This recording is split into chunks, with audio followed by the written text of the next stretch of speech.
Yo, Titus Pétange fans, welcome to the Champions League final of 2058 and everything that we have been building towards. Every single moment up to this point has led us to the game today. We've got Liverpool in the Champions League final. Both clubs are on 15 Champions League victories, trophies in their history, alongside Real Madrid, but obviously Real Madrid not involved in this final. One of the teams in front of us today, Liverpool Titus Pétange, will become the greatest Champions League football club ever. And it's as simple as that. They have got Romelu up front, which was a surprise to me. They did replace Tony, who was one of their best players. Tony's slightly injured. But there it is. Romelu, must respect him, an absolute baller in the highest order. Moreira's got 50 goals for us. Man, I am so excited. This is the greatest game, if we win it, in the club's history. This is the monumental moment where we seal the deal that we are the greatest football club to ever exist. Oh, I am so excited for this. Right, schedule. We actually lost in the BGL League for the first time in like 8 years. It was a very surprising loss. If you look at the stats, they had 2 shots on target and stuck them both in. What was the game that we did last time? Might have been away against Manchester City on the 6th of November. That makes sense. Let's just go from the transfers around October, November time, and we will cover everything in that. Quite a significant amount of ins and outs. Oh, yes. Jesus. Goodness me, how busy have I been in the transfer window? Right. So let's go from October. Leonardo Godoy. Here is the central midfield Argentinian lad. I think we have talked about this guy before. So, yep, definitely covered him. Signed from River Plate for £4 million. Then in December, we added Kike Maroto, who is a 17-year-old winger. But I don't know, man. He could eventually become a striker. Goodness knows. I like the kind of arrow shape to his wheel, but he has got ridiculous amounts of speed, so it's probably more beneficial for him to stay out on the wing. That was only a £1 million purchase from Atletico Madrid. Patrick Allen, who's an attacking midfielder, I remember, coming in. Still 5 stars, looking good. At the moment, trying to develop him maybe as a striker, but honestly, with the future striking options that we are having at this club, or it looks like we're having at this club, Alan might be the Ugarelli part 2, where we have to somehow make sure that the lad can defend. We have to make a decision now at 18 and not wait until he's 20 to realise that we've actually trained him in the wrong position. So that was 1 million from Mineiro, I think. It's ATM. Goodness knows. I think it's Athletic Mineiro, whatever. Rasmus Jewell, the striker. See, we might have actually got one from Copenhagen, guys. 5 stars, Danish striker. Growing very nicely. Slightly injury-prone. Copenhagen, £7 million. Jan Schubert, as soon as I saw this guy, even without a report, I was like, he's very, very good. And, of course, the report comes back, 5 stars. We sign him up on a bit of a bargain price, I think it was. Yeah, he must have not signed a contract at that point. £875,000. Look how good that is for 875. Valuation now at just over 20 million, I think. Rui Silva. There is Rui Silva. A little bit expensive, this lad. 18-year-old wing-back from Porto. But, like I said, it's more trying not to sign players over like £40 million. I think that is the limit for me. Wait until they are a little bit more cheap, because usually they do go down, or you do get an opportunity to sign them at a cut price. Rasmus Jensen coming in. Danish striker. Got 12 finishing at the moment. Not too bad. That's another Copenhagen. Copenhagen actually giving us players that might make it. Unbelievable. Shout out to Copenhagen making 2 big time strikers almost maybe in the same year. I don't know.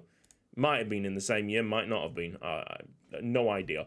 Gabriel Ruiz is the next one. Just picking the best quality players from the top teams. Gabriel Ruiz going from Real Madrid, 1.5 million. Loads of profit to be made there. And Josko Sablic. Not too often we get Eastern European players in. This is a Croatian midfielder. If he's anything like Modric, that'd be great. Please be like Modric. On the outbounds, right, outbounds. Let's sort out the date from the top so you can actually see them properly. Got loads of loans. Aronica's gone to Schiffelange with a loan fee as well. Jose Maria, the 3.5-star defensive midfielder. 3.5-star potential defensive midfielder has moved to Paris Saint-Germain on a £7.25 million deal. Ibrahima Kamara, don't know how. This is a mystery to me. We got £30 million for him. Fenerbahce fleeced. I guess we have made a little bit of a loss, but a little bit of a loss is better than a lot of a loss, a big loss, which I thought that was going to be the case. Mikel Guruksaga has moved to Paris Saint-Germain. Paris Saint-Germain taking some of our young players. 4-star potential there. And that is £3.8 million. Jamal Saidi, an excellent player. Don't get me wrong. He was outstanding for us. He didn't have as good defensive stats as you'd wish. It was still just above the orange though, so that's a thumbs up. It's just that we got, in his generation, we had enough centre mids, and then there's a new generation coming through now that might get the opportunity. And it was a decent price for him to move on. So 4.5-star player there, 25 years old. I think we've seen it. I think that is the ceiling for Saidi. So we said yes to 90 million quid. That Jeffrey Pujnay, he is, oh my goodness, a 5-star potential. I didn't even know. I thought he was only 4.5. He must have moved up. Looks great. He's on loan to Olympiacos and clearly doing quite well there. What else have we done? So, Mark Agerlund has moved to AC Milan. And a very, very cheap deal there, £3.6 million. Toby Adair, he's actually got, you know what? Fair play to him. He has got slightly better since leaving for Chelsea, which is surprising because I thought that was it for him. But £85 million for someone that we would have considered probably 4th, 5th choice striker. Yeah, not bad at all. Few loans again. Jon Remy's gone out on loan to Schiffelange, £600,000 total fee there. Bruno Cardoso goes to Valencia. Quite cheap deal, 4-star potential. Just try and get them off the wage book, to be honest. You know that they're not going to be first teamers, so when that happens, you find a new club as quickly as possible. Stanislas Mayulu, I really like this player, but we definitely found his level. We tried to make him a right back, and he kind of worked at right back. His crossing wasn't there. He didn't have enough attacking for me at centre mid. What I'm saying, his generation, we just had so many good central midfielders, and now we've got a new generation coming through as well. So he was just kind of on the fringe, and there was an offer from Bayern Munich about a month after the transfer window closed. Or did I offer him out? I might have offered him out, and Bayern Munich took the bait. At £72 million, I think that's a reasonable price. Very much reasonable. And that is it. Goes to last summer, which we definitely would have covered. So, in the league, we're obviously winning the league title. Let's have a look. Competitions. Champions of the BGL League, and I think that is our 31st title. Oh, it's 32, so I think we've drawn level with Janessa Daesh. Goodness me, so this year we might overtake for the Champions League, and next year we might overtake for the BGL League. Pretty cool. fixtures. Or do we go more in depth with the player stats? Savo Saran, highest average rating, most assists, Savo Saran 33, Alberto Torre 80, 98% pass completion, most player of the matches, Savo Saran. Reminds me that Savo Saran did win the Ballon d'Or, and that means that he has won twice the amount of Ballon d'Ors as Andreas Paradiso, which I think is an absolute force. It really does show how heavy it is on goals to win the Ballon d'Or. But look, for his generation, for every player that's playing at the moment, yeah, he's the best player in the world, 100%. So he deserves it. But God, how Paradiso only got 2 Ballon d'Ors still, it sickens me. It really does. Oh, it's crazy to think. Just watching back on that last episode that I recorded like a week ago, it's just crazy to me to think that Ugarelli, who we signed up as an 18-year-old, joined the club as Paradiso was leaving, and now we've sold Ugarelli because he's at the same age as Paradiso when he left. Crazy. Yeah, really strong squad. Can't really complain. And it's looking good in terms of like development on the under 23 side as well. So everything is going swiftly. Vetya takes significant interest in this save, especially when there's Dutch players coming through, and there's like 4 Dutch players coming through at the moment. So that's really exciting for me and him personally. We'll probably see DeLonga soon, the lad that's in the 23s, the centre mid that might be coming in. It's telling me Kim and Neto in the midfield. What else we got? Calabrese, probably a better shout. And then, I mean, what's the star rating on Neto? Okay, all right. Well, Neto has still not made it as that right back. He's unconvincing now. And he still doesn't like the big game, so it's probably better for him to start on the bench anyway, and then just feel our way. Where do we need him to like slot in? What a great signing! Though I know it's like a lot of money. It is so much money, but what a great signing. Talking about the money, actually, we've put a lot of money into Luxembourg development, I recall. But can I find? Yes, I found the page of the notepad. So, we have put in £108 million into Vilt 71, 2 million into Mama, 132 million into Stengerfort, and 4 million into Racing Luxembourg. I think they are the most recent investments. But basically, what you need to know is that we're investing heavily in other Luxembourg clubs to improve their facilities. And I think it's kind of worked. There is one player that we snapped up from Etzella in here, Daniel Uert, who looks like he's 5 stars, from Etzella at £975,000. So please, let's see more of the same of other Luxembourg clubs developing top quality players, because it doesn't just help me because it's cheap players coming through, but it also helps the league because there'll be better players eventually, for sure, and there'll be better Luxembourg players as well. Through this, actually, there is a few more things to talk about. There you go. Boom. Youth Academy player. Antonio! And he looks great.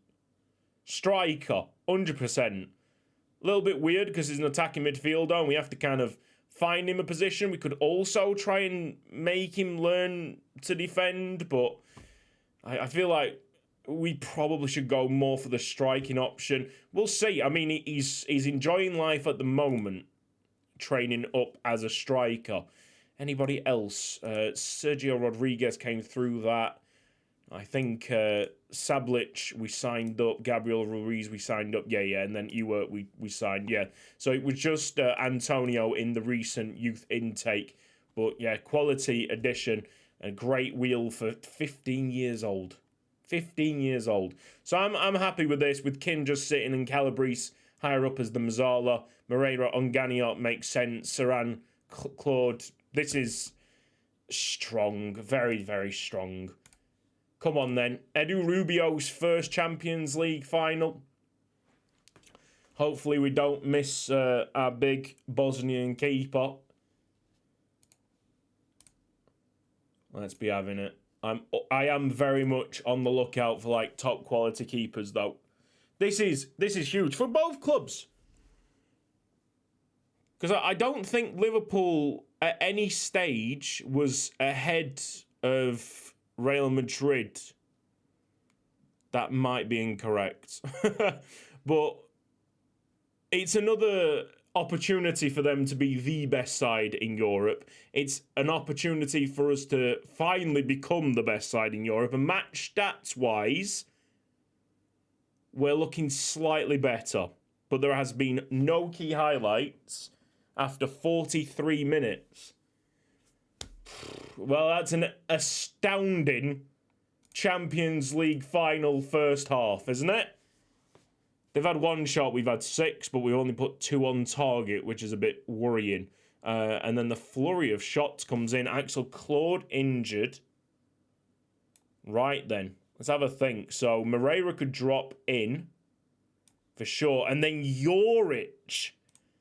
Branimir Joric, who's developed. He is the man this season. He's developed so much. Obviously, in comparison to like the proper first teamers, he wasn't going to start today. But I'm glad that he's getting this chance, because he has been absolutely insane for us this season. And the development, I mean, he's gone from just a kid in the first team to a plausible, meaningful substitution. That wheel is outstanding for a 21-year-old. And he came from our academy. That would be something. If he scores the winner from our academy to become the greatest European side in the world, well, greatest European side in Europe ever, oof, that would be something. Espindola's coming through. Espindola's development hasn't moved me in the same way, let's be honest. Bruno, couple of blank players. We're kind of struggling for numbers. It's going to have to be that with Moreira moving to the right. Zaza should have a bit of time in this final. Hopefully the Axel Claude injury is not too bad. Bit of encouragement, I think. And finally, something to watch. Della Monica. Romelu. Is it going to be Liverpool? It looks very much like Liverpool. Good save, Rubio. That's what we like to see in the big games. Stand up, be counted, son. Definitely not the strongest Titus Pétange team. But we're still, stats-wise, pretty good here. Oh, get it on! It's a penalty, surely! Who's going to take it? Moreira has to take it. He's penalty taker. And he's been great. His penalties have been spot on all season. No pressure. Get in there! It's another spot on penalty from Leandro Moreira. We're 25 minutes away from becoming the greatest European side ever.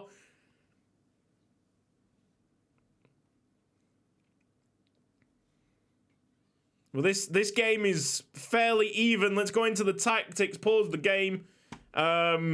Neto coming on makes sense, more defensive. Gadiel Kim doesn't have the yellow card, so it'll be Calabrese making way. Savo Saran has to stay on. Zaza as the defender. Boom, you're in. We're done. Probably. I'll have to accept that. I don't want to get through that again. But what I want to do is move Torre to the left, because I think he's more He's more suited to left-hand side of the central defence. It's Ferreira Neto. Gadiel Kim off the bar. Juric moved it on back to Kim. Zaza! Ooh! Liverpool on the ropes a little bit. It's been a terrible Champions League final. Ferreira Neto, you could do a lot to pay back that money that we spent on you. Inside of the post, 5 minutes of added time. It's time running down. Titus Pétange have done it. Wow. Never have I done that in Football Manager. Wow. How about that? We are now the greatest Champions League team, European team to ever exist. And we only started in, 2038 or something.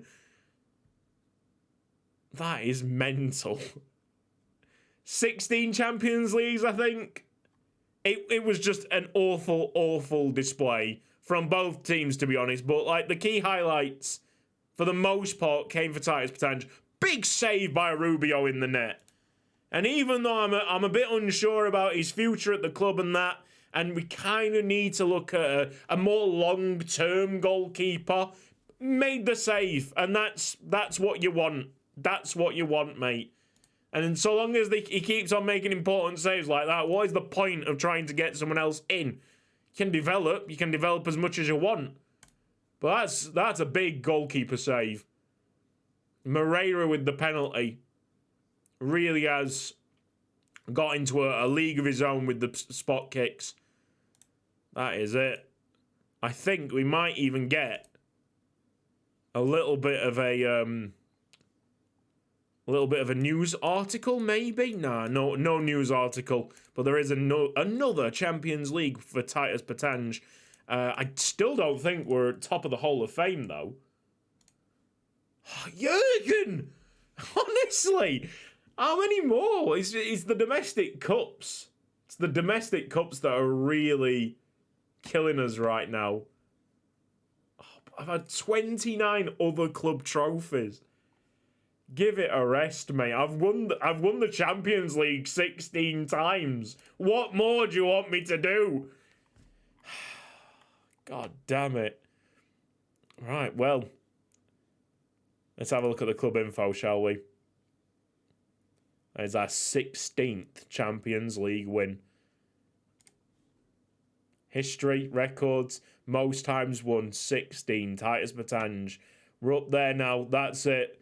And I'm sure we'll just keep on moving further and further away. Wow, that is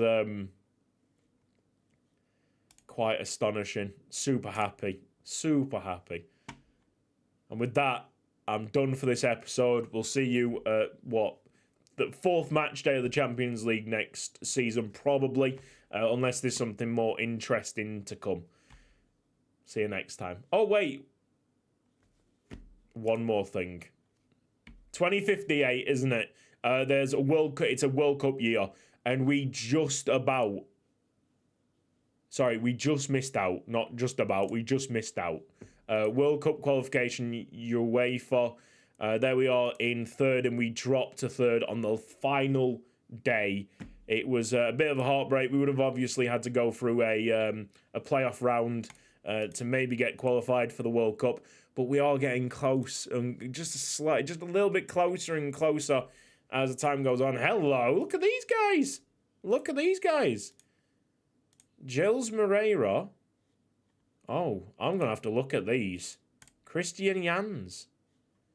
Yeah, I really need to have a look at these. Jans came from Titus. I didn't see that coming. Right, well, I will have a look at them and see if they're any good.